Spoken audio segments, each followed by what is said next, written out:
Assalamualaikum warahmatullahi wabarakatuh. Kembali lagi di channel Gilang Galunggung. Dan seperti biasa, kita masih membahas kisah-kisah misteri yang dialami oleh para narasumber kita. Dan video kali ini menceritakan tentang sebuah pengalaman dari seorang narasumber kita tentang kejadian-kejadian mistis yang ada di sebuah sekolahan pada saat beliau menjalani sekolah di salah satu tempat di daerah Tangerang Selatan. Seperti apa kisahnya? Sebelum menonton video kali ini, jangan lupa like, subscribe, dan komen Gilang Galunggung. Langsung saja kita bahas kisah dari seorang narasumber kita yang bernama Mbak Dita. Berikut kisahnya. Oke teman-teman, jadi Mbak Dita ini sekolah di salah satu sekolahan di daerah Tangerang Selatan.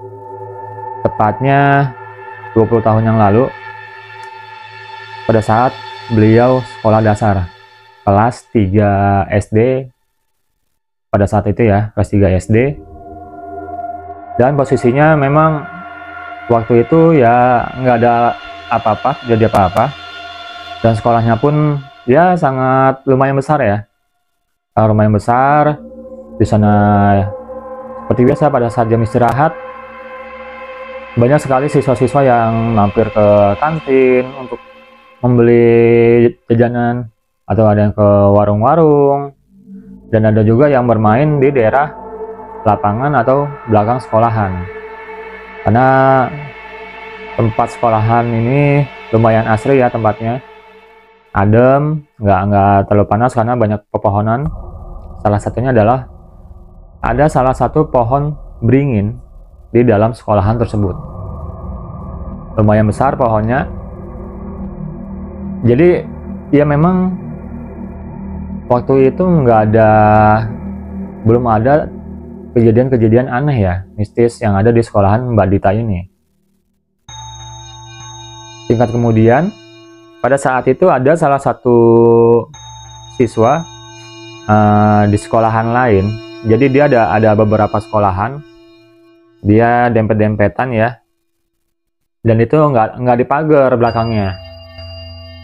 Jadi masih nyatu lah ya, halaman sekolahan itu di belakang itu masih nyatu dengan sekolahan lain. Adalah salah satu siswi di sekolahan tersebut. Pada saat itu jam istirahat juga udah mulai masuk, cuman dia biasa membawa boneka ya. Pada saat itu kebelet buang air kecil, jadi ke belakang sekolahan, karena toiletnya itu tepat di belakang sekolahan adanya, dan di depan toiletnya itu ada sebuah sumur teman-teman. Jadi sumur ini sebenarnya masih aktif, cuman pada saat itu memang penjaga sekolahan ini nggak menutup sumur itu, jadi dia kelupaan ya, bukan yang nggak menutup, jadi dia lupa menutup ya, terus ditinggal aja gitu sama penjaga sekolahannya, karena dapat panggilan dari guru lain untuk membeli makanan keluar. Jadi penjaga sekolahan itu dia pergi keluar. Jadi siswa ini kita sebut aja ya, namanya Ningsih. Jadi siswa ini pergi ke toilet sambil bawa boneka, dan di belakang itu dia taruh bonekanya ini di atas sumur teman-teman. Jadi dia sambil ke kamar mandi buat buang air kecil, dia taruh bonekanya di atas sumur. Ketika si Ningsih ini keluar dari kamar mandi, dia kebingungan, kok bonekanya hilang? Ini boneka kemana? Soalnya kan boneka ini ya boneka kesayangan lah ya, boneka kesayangan dibawa terus, mau tidur mau main itu selalu dia bawa ya bonekanya. Pas dia ngeliat ke sumur, ternyata bonekanya jatuh ke dalam sumur. Jadi dia ambil galah, coba buat ambil galah, nggak ada juga orang yang melihat ya, mau menolong ambil boneka itu, karena posisinya memang dalam banget, sumurnya itu dalam. sekitar 15 meteran ya. Sumurnya dalam. Akhirnya karena dia saking saking penasaran nih boneka pakai cara apa ya buat ngambilnya, karena dalam banget. Jadi dia pakai gala sambil ke dalam itu kepalanya, karena nggak sampai ya, tangannya juga nggak sampai karena jauh. Dan hal yang nggak diinginkan itu terjadi, teman-teman. Jadi siswa ini yang bernama Ningsih jatuh ke dalam sumur juga. Jadi pada saat jatuh ke dalam sumur, itu satu orang pun nggak ada yang tahu, teman-teman. Jadi nggak ada yang tahu. Pada saat jatuh ke sumur, kayak karena gurunya lagi ngajar ya, nggak ngeh juga, maksudnya nggak merhatiin juga kalau si Ningsih ini belum balik ke dalam kelas. Padahal dia sebelumnya izin untuk buang air kecil ke kamar mandi. Dan singkat kemudian, pada saat jam pulang sekolah, itu biasanya di absen dulu ya, di absen. Ini ada nggak, lengkap nggak nih? Jadi pada saat dicek absennya sama guru itu, Ningsih dipanggil nggak nyaut. Ningsih kemana ya? Ningsih kemana? Dan di situ guru itu baru ingat kalau Ningsih ini belum kembali pada saat izin untuk ke kamar mandi buang air kecil. Lalu teman-temannya karena tasnya masih di situ ya, bukunya juga masih di atas meja di dalam kelas. Jadi rame-rame buat nyari Ningsih di area sekitar sekolahan. Karena pada saat itu memang lagi marak-maraknya penculikan anak di daerah tersebut. Lagi marak-maraknya, jadi karena khawatir, jadi semua guru, penjaga sekolah, semua berkeliling nyari Ningsih di area sekolah. Dan ternyata belum ketemu juga. Belum ketemu juga itu, teman-teman. Jadi memang cukup lama ya. Kejadian itu berjam-jam. Ningsih itu di dalam sumur dan kehabisan oksigen. Lalu ada salah satu siswa laki-laki, dia ngecek di dalam sumur karena terakhir itu dia memang sebelum Ningsih ke kamar mandi itu, siswa laki-laki ini habis dari toilet juga. Jadi dia papas-papasan ya sama Ningsih. Jadi papas-papasan, dia keluar dari toilet, Ningsih masuk dalam toilet. Baru ingat itu anak itu, apa jangan-jangan di dalam sumur ya? Itu pikirannya masuk ke dalam situ tuh, siswa laki-laki ini. Jadi pas dia ngecek itu benar, teman-teman, kalau Ningsih itu ada di dalam sumur dan dalam kondisi ya udah pingsan, udah nggak bernyawa, udah pingsan. Jadi semua guru, penjaga sekolah kena tegur juga, karena kenapa ini sumur kok dibuka nggak ditutup? Karena biasanya ini sumur ditutup, karena udah jarang dipakai ya, walaupun masih aktif tapi udah jarang dipakai karena udah ada kamar mandi yang baru dibikin. Pada saat dievakuasi, dikeluarkan Ningsih, dan ternyata memang dia lagi megang bonekanya, meluk bonekanya, cuma dalam kondisi ya udah lemas, udah pingsan ya. Pas dicek nadinya dan dibawa ke ruang kesehatan, dicek oleh dokter, dan ternyata Ningsih sudah meninggal dunia. Semua satu sekolahan terkejut dan menangis karena mendengar berita duka bahwa Ningsih telah meninggal dunia. Sangat-sangat terpukul semuanya. Lalu orang tuanya dari Ningsih pun ya kecewa dengan pihak dari sekolah. Karena kecerobohan itu, sumur itu nggak ditutup ya oleh penjaga sekolah. Akhirnya ya anak mereka menjadi korban karena kecebur di dalam sumur dan dalamnya 15 meter teman-teman. Lalu sudah dibawa pulang, disemayamkan, tapi walaupun sudah disemayamkan dan dikuburkan dengan layak, ada salah satu temannya ini memang cukup nakal ya, cukup nakal. Ini sudah selang beberapa minggu setelah Ningsih ini meninggal.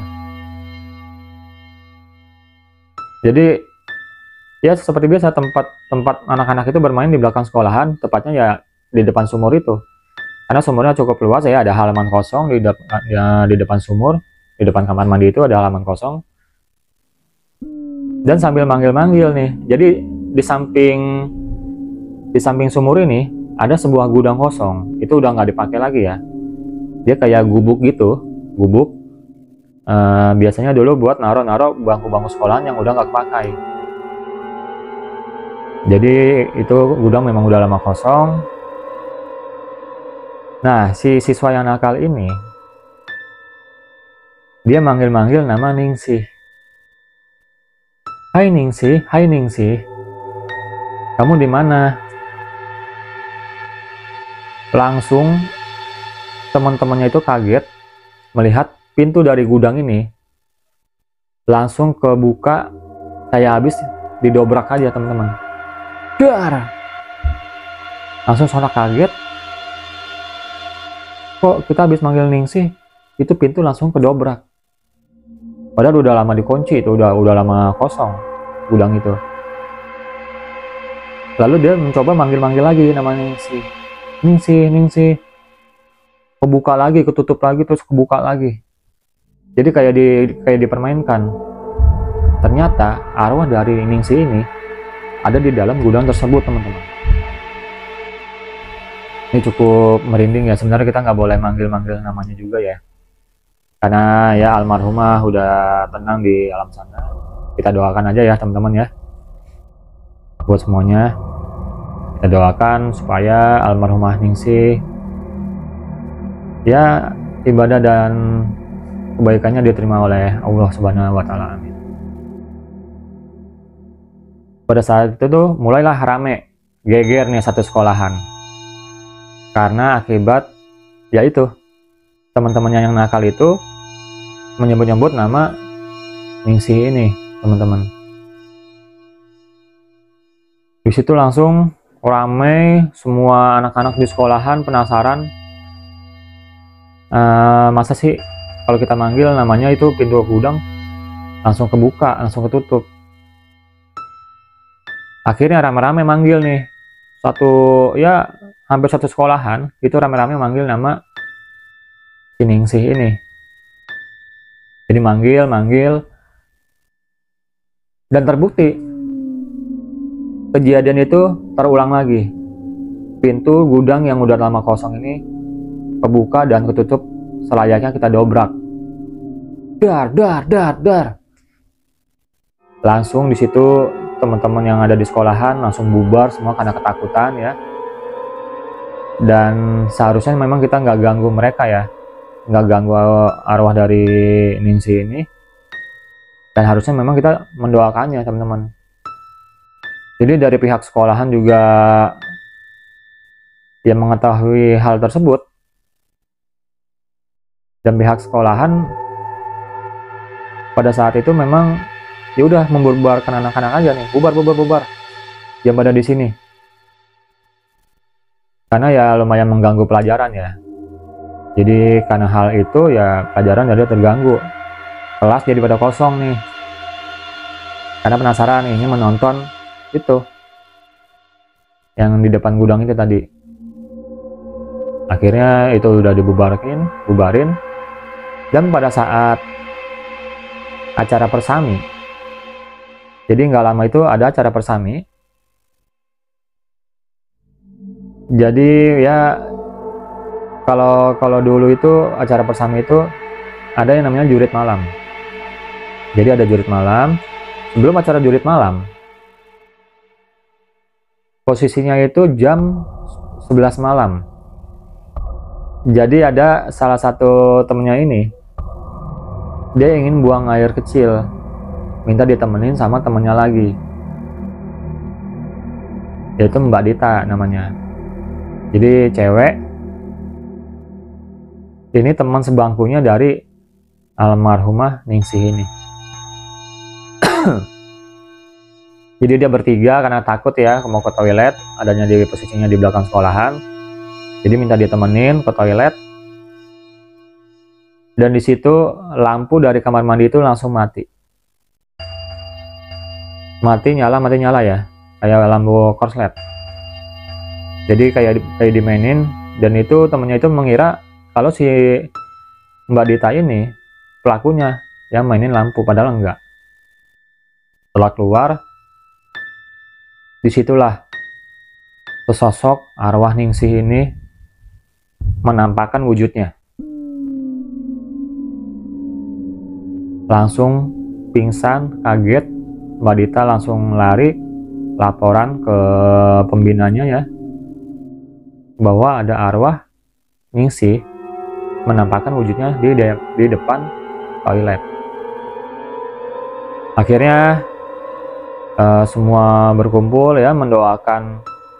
Jadi setelah kejadian itu semua berkumpul di belakang sekolahan, mengundang ustadz juga buat mendoakan arwahnya si Ningsih ini, biar nggak mengganggu teman-teman di sekolahan lagi. Akhirnya mengadakan pengajian ya, tahlilan dan lain-lain ya, mendoakan agar arwah dari almarhumah ini tenang di alam sana, dan jangan ada lagi yang memanggil-manggil nama almarhumah lagi nih, yang bisa mengganggu ketenangan dari almarhumah Ningsih ini. Jadi itu ya teman-teman ya, cerita dari Mbak Dita masa sekolahnya dulu di sekolah dasar. Jadi buat teman-teman yang mau kirim-kirim kisah misteri atau mau kirim-kirim kisah lainnya, bisa banget email ke Gilang Galunggung yang ada di bawah sini. Jadi saksikan terus video-video selanjutnya. Jangan lupa like, subscribe, dan komen Gilang Galunggung. Assalamualaikum warahmatullahi wabarakatuh. Bye-bye.